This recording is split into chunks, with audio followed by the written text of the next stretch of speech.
হ্যাঁ ঠিক আছে, আসবে বাবা, আমি বাবা আপনি বের হয়ে গেছে, বের হয়ে গেছে তো যাও যাও। আমি আর কোনোদিন নর্মাল হইতে পারবো না।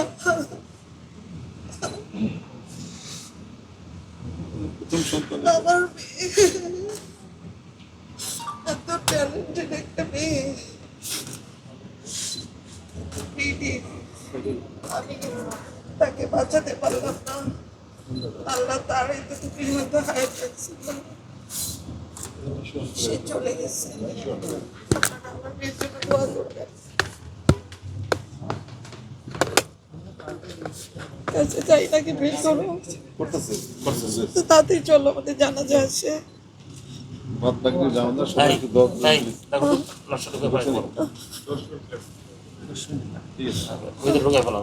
তুমি একটু দিয়ে প্রসেস করো না।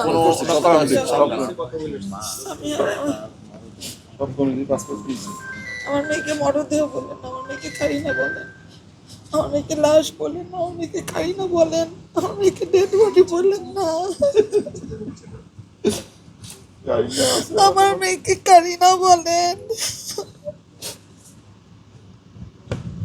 আমরা কারিনাকে নিতে আসছি, আমি কারিনাকে শোয়াই দেব আমার গ্রামের বাড়িতে।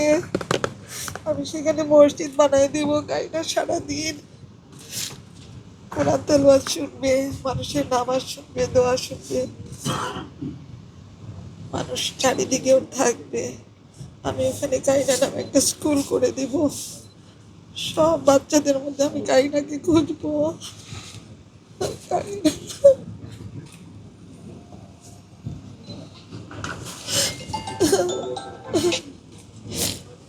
আম্মু বলো,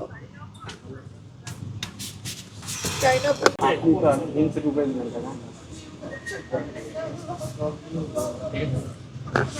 মানুষ আছে।